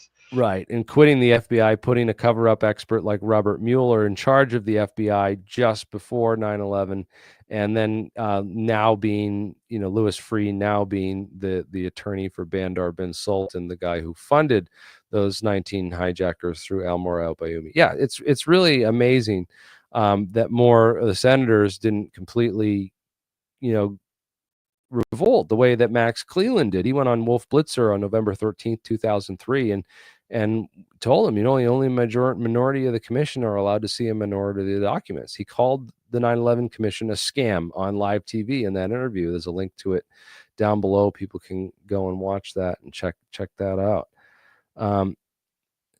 Condoleezza Rice line about foreknowledge of 9/11 really amazing too, because she's under oath, you know, talking to the 9/11 Commission, and they ask her if she could ever have known if there was no warning signs, you know, we could have never known. And then they bring up this August 16th memo, and she just like, oh, you know, she just denies all the evidence that, you know, there were people sending you warnings saying bin Laden's going to attack us, and you guys ignored all this stuff and let it happen. So there's a faction of the government fired them and sent them on vacations, and like, well, also all the people that failed got promotions. All, you know, Eberhart, all these guys got medals of honor. Paul Bremer got a medal of honor. All these guys got medals of honor for the rewards. And the real whistleblowers like Barry Jennings, they cut his testimony from the 9/11 Commission, the same way that we talked about all those Warren Commission witnesses that got their testimony cut from the Warren Commission to push a particular narrative by the government. The same thing happened with 9/11. William Rodriguez story is an excellent example of this, because Hillary Clinton was trying to take this guy on, and she tried to mind control him. She tried to basically, you listen to Willie's testimony. He says that, Hillary Clinton was basically promising me that I was going to become a senator, promising me all this power and positions and all this glory. But I had to go along with her narrative on 9/11. And when I started speaking the truth, she'd get all fucking pissed off and try to get me to not like talk about that kind of stuff. And basically Hillary tried to co-opt this guy and turn him into like one of their stooges, and he wasn't having it. He said, no, I'm going to tell people what really happened, and not going to like embellish or change the story at all. I heard bombs. I saw these workers and the power downs and all this stuff that, I'm not supposed to talk about. But yeah, I saw that. That's a part of history. And you're not going to like delete that from the record. And you can see her in like the eyes that she's giving him. Right. Like the stare of death. Like, and when he didn't go along with the official story, man, she dropped him, and they dropped him like a hot potato, man. It's just it's a crazy, crazy story what happened to Willie. Is he still alive? Yeah, he's still alive, man. You got to interview him. We need to get that guy back on. He's like the sole survivor of getting the Hillary Clinton death eyes and still being alive. I know, dude. How do you get that close to Hillary and not get taken out? But yeah, this is crazy because Brennan again in charge of all these other probes and investigations. The deep state is revolves around all these people, and we really need to get into this whole Brennan Clapper connection and the whole CIA and the spies who lie and cover up stuff. Just like they covered up the Hunter Biden laptop and told everyone that it was Russian disinformation. They did the same thing with a lot of the 9/11 stuff. So we start with John Deutsch. John Deutsch was director of the CIA from up until 1996. So when did he start? Because he was there for 93. I believe that Deutsch was there for the 93 World Trade Center bombings and all that. And then he's CIA director up until 1996. So what happens in 1996? But before that, he was United States Deputy Director of Secretary of Defense. And then before that, Under Secretary of Defense for Acquisition and Technology, which is interesting, 93 to 94. And then before that, he worked for MITRE Corp. And so John Deutsch, working for the CIA, this happens. So in October or November of 1996, the CIA goes into Los Angeles and tries to hold a press conference to quell all the city's fear, discussions about the CIA dealing drugs. The anger and outrage because they were figuring out where their source of this crack cocaine was coming from. Yes, the anger and outrage because they were all figuring out where this was coming from. And John Deutsch gets on stage and tries to tell them that, this isn't happening, that you can bring your evidence here. If you have evidence, you can bring it to the two places. He says you can bring it to LAPD, and that's when Michael Rupert gets up and says, I brought my evidence to LAPD, and I was shot at and forced out of, almost forced to resign from my position. He said, I'm an LAPD narcotics detective. I worked the beat for Los Angeles for 20 years. Said the CIA unequivocally deals drugs in this country, and has so for many years. And I have a mountain of evidence and proof. And all the people you just told us to bring it to and give it to are the people that will kill you if you do that. Such an epic clip. Like, it's just epic. That's epic. A piece of American history. And that is when the CIA realized, oh, fuck. Look at the look in John Deutsch's face. He's like, we are fucked. We are so fucked. And that is when he quit. Get the fuck out of that position. I am not dealing with this. Oh my fucking word. And that is when George Tenet becomes director of the CIA. So George Tenet's pulled out of Saudi Arabia, where he's the station chief over in Saudi Arabia. And of course, has all these connections in CIA. he installs John Brennan as the station chief over in Saudi Arabia as CIA, as his replacement over there, who become, a future CIA director. And George Tenet comes and takes control of the CIA amid this whole big drug trafficking scandal thing and all that. Colin Powell, of course, chairman of the Joint Chiefs of Staff from 89 to 93, and then Secretary of State from 2001 to 2005, destroyed his career completely with the fake yellow cake evidence for WMDs in Iraq and fabricating that intelligence, which led us into the Iraq War. Will go down forever in history as being, a big, just destroying his career on that. Of course, he was and the country. And the the whole country. continent.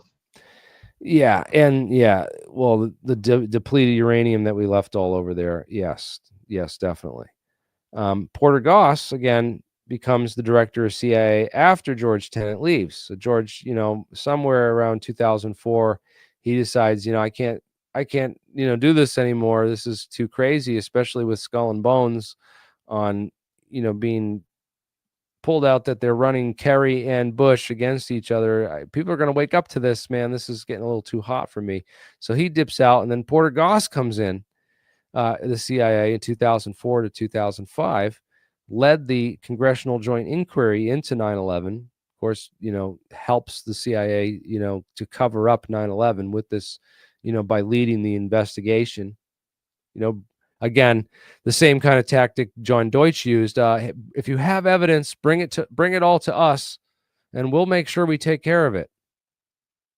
Right? Michael Hayden is the general director of the CIA from 2006 to 2009. And he does such a horrible job and is such a terrible boss that he's the reason that William Binney and Thomas Drake, resigned from the NSA and become whistleblowers and turn whistleblower in the whole spy program that he's setting up for Obama to really unroll. Right? Then we have Leon Panetta and David Petraeus take over for a very short period of time under Obama. But Obama fires Hayden and can't decide on who he wants to be his CIA director. Goes through him quite quickly until he arrives on John Brennan.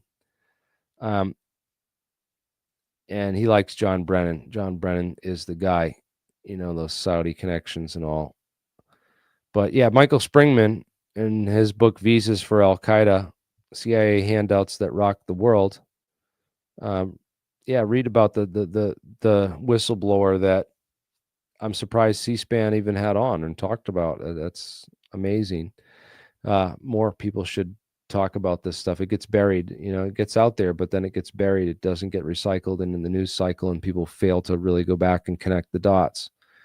Because we know political lawfare is common. It happens. Bremer left a mess in Afghanistan, and Biden leaves this mess. Biden left this mess in Afghanistan. Bremer leaves left the mess in Iraq, just like Nixon and them left the mess in Vietnam and LBJ. Buzzy Krongard, another interesting connection here. He's the connection from the CIA to Eric Prince of Blackwater running all this, and he's connected with Alvin Bernard. Krongard is connected with the firm that placed these stocks on American Airlines and United Airlines. So some insider trading stuff going on there. Then the whole Enron scandal, Enron being under investigation by the SEC and the CIA, not the CIA, but the SEC and some of the other watchdog agencies inside of Building 7. Apparently, their investigations are thwarted and interrupted with the destruction of Building 7. So the investigation into Enron is basically called off. The full-scale investigation into the Enron Just World conveniently scandal. All the files of Enron destroyed in Building 7. Well, it's weird because, they got Ken Lay and he went to prison, and a bunch of other Enron executives went to prison and stuff, but they never connected like the fact that Enron bankrolled the Bush run to the presidency and all that. So there's interesting scams going on there. Building 7 is definitely the key to the smoking gun of World Trade Center 7. Brings all these companies together with Solomon Smith Barney, which is Citicorp, major banking, major, and all the major military industry that benefited from 9/11 massively, you know. And we talk about the lone gunman. The X-Files predicted 9/11 in March 2001. Go watch this episode. It's on my channel. If you go look up 9/11 X-Files on Alien Scientist and watch that video, if you want to have all this stuff sort of connected for you in TV, X-Files fashion. They called it all in March, dude. They like show it all in that episode. It's really, really well a job of connecting the dots now that you know where all the dots connect after watching this. But Wesley Clark talked about this future plan for the Middle East. We're going to invade, 7 countries in 7 years, and Iran's going to be last on the list, but it's on there. This whole grand chessboard, this plot, and how we're going to take control. And a lot of these guys who are, strategists, like, wrote all this stuff for our future, and we're predicting this stuff in early 2000 when this all went down. There's a whole book called Petrodollar Warfare about, the Iraq and oil and the future of the dollar, and how, Saddam Hussein had tried to switch the oil currency to euros shortly before 9/11, so that we had to go. And he was also trying to do a gold back dinar or whatever the Iraqi one was, and then Muammar Gaddafi, the same thing. They both were trying to get oil and then gold backed currency. And any country that rejects the central banking system gets invaded and overthrown, and gets to, a new government set up that's part of that. It's very interesting how it all is working behind the scenes, that we don't know about or see. Again, Afghan has tons of mineral resources. That was a big goal in mind for a lot of the contractors that were trying to set up shop in there, and are still in the process of setting up mining operations in Afghanistan. But the big one was the Afghan opium trade, as we mentioned at the very, very start of this presentation, and what happened to Afghan opium. The evidence of thermite, I think, is the most convincing, with AE 9/11 Truth being my pick for. I heard that they're already sending information to the Trump administration for this new task force, and I really hope that their investigators are placed in charge of some of this new pulling out new investigations in this evidence, because SAIC, NIST, should have done a more thorough analysis for thermite and really checked the forensic evidence. Should have followed up on the Dr. Jonathan Barnett's recommendations in the FEMA report, Appendix C, again linked to in the description for this report, where this is a piece of the only World Trade Center 7 steel that was saved and analyzed for metallurgy examination, and you can see it like it was attacked by something really high temperature and corrosive that melted holes through it and burned these angled, holes through this piece of a structural U column, it looks like, or a box column. Not sure. And these I-beams, which are steel from the World Trade Centers, also show evidence of slag and burn holes embedded in them, with slag embedded in them. I found these after my debate with Mick West, who told me that, I don't think that any of this could be true, because we would have found more evidence of slag. And it's like, dude, they cleaned up the site and destroyed like everything, almost everything. Literally shipped it all off. Was it to China or somewhere to get like melted and not analyzed at all? Well, it's great. No, what they did is they had this other company set up at the Fresh Kills landfill that specialized in. They had all these patents for laser ignition of thermite, so they could just run it through a laser. They could run all this stuff on a conveyor belt through a special laser, and it would ignite any leftover thermite and burn it off, which is really interesting, And then John Gross out there on the steel site examining all the steel. There's pictures of him with the steel that looks like the piece from, the FEMA report, Appendix C. And he's on record denying that this what he's there in this picture. He's on record denying that this exists for NIST. So he should be arrested for obstruction of justice and held to charges and trial immediately. I believe that these people will talk to, or at least provide a better report if they're not given financial incentives to, basically lie about what really happened, and not do. They didn't do an honest analysis in their report for thermite. They just said, "Oh, it's thermal expansion, and we're going to write this collapse safety analysis based on that," and ignore all the basic, real evidence. And of course, we know that who is Richard Blee. There's this whole story of how the CIA officials covered up 9/11, and more on, Richard Clark blaming Tenet for 9/11, especially basically facilitating the 9/11 attacks by, taking Abel Danger out of commission, reassigning agents who were working on this stuff, and other tactics that they use to really prevent basically lie hop my hop, like where everyone could say I let it happen on purpose, but they really made it happen on purpose and made it look like they just let it happen on purpose, or incompetence or something. And then we dig into the main guy at Securicom Stratosec, who's the CEO. We talked about COO Barry McDaniel and his connection with Leidos Corporation and SAIC that made all the body scanners for the airports after 9/11, made tons of money on that. But what's really interesting is Wirt Dexter Walker and his whole history, because the Walker family, again, George Herbert Walker Bush, and then the Walkers and Wirt's family in particular is connected to Russell and Company. His great-great-grandfather was Samuel Russell of Russell and Company that, started the Opium Wars and then moved the whole opium smuggling operation to Connecticut. And then they set up in Connecticut and have been running, basically out of Connecticut until these sons, get this job in the World Trade Center. And he has this weird history where he's got no pictures of him anywhere online. There's no wedding photos of it from his wedding. There's no pictures of him anywhere. And he's got the same name as his father and his grandfather, who are all Wirt Dexter Walker.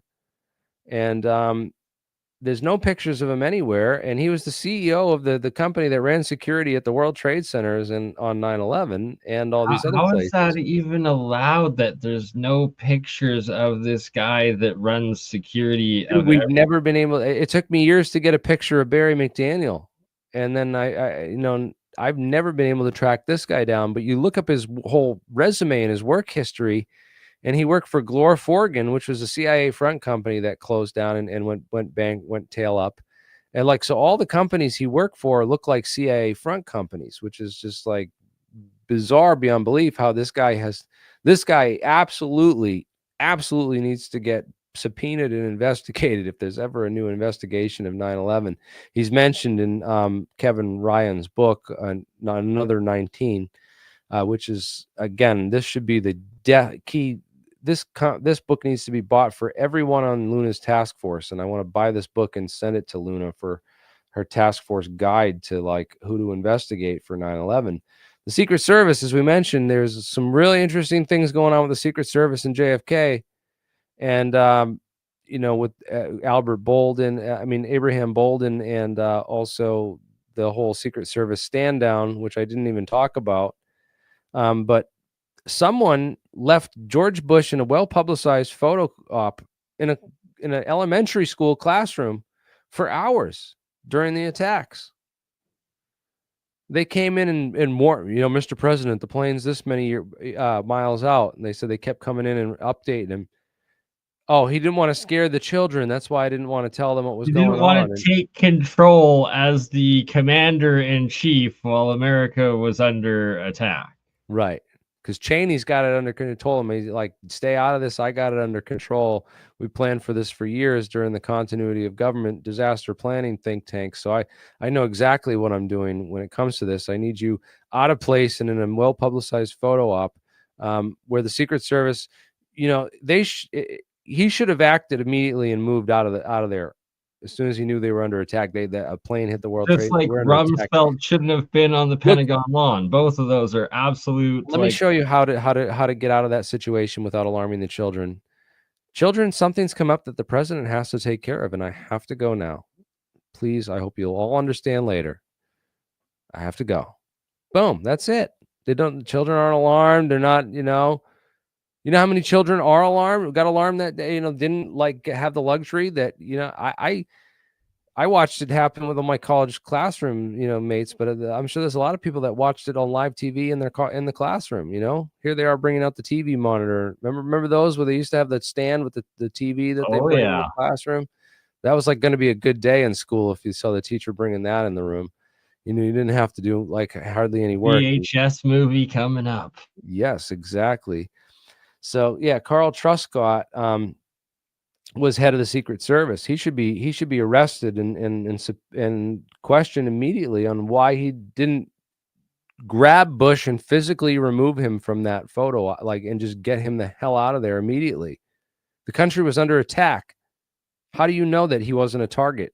There's planes flying in the World Trade Center and Pentagon. How do you know that they're in a fourth one coming for Booker Elementary? How do you know that? You don't. So why do you keep him there for hours during the attacks? It doesn't make sense unless you knew he was okay. Unless this was all set up, man. It doesn't make sense. The big thing, then Obama, PNAC, CIA era Obama is in the White House in 2011. He makes this big press announcement that we just killed Osama bin Laden. Yeah, we got him. Rotten hell, you bastard scum. That's what you get for doing 9/11. This is the room with his Vice President Biden here. There's Brennan sitting right next to Clapper. Can't really see him so well with the everything obscured. But Hillary right here with, and then again, they claim they got bin Laden, but they never produced the body. They said, oh, we gave him a burial at sea because, we wanted to be respectful. Right there. If there's truly disclosure of government under Trump, Trump needs to declassify the bin Laden photos of all that right? declassified shown. We want to see, because everyone, I'm pretty sure that Photoshop got him. Right? If you've seen that meme, I don't know if I had it in. I thought I had it in here, but we talk about this 20th hijacker. There was another hijacker that didn't show up, and he's been tortured, and beaten and kept, like for years, decades. He's been in Guantanamo. There's all kinds of torture and enforced enhanced interrogation.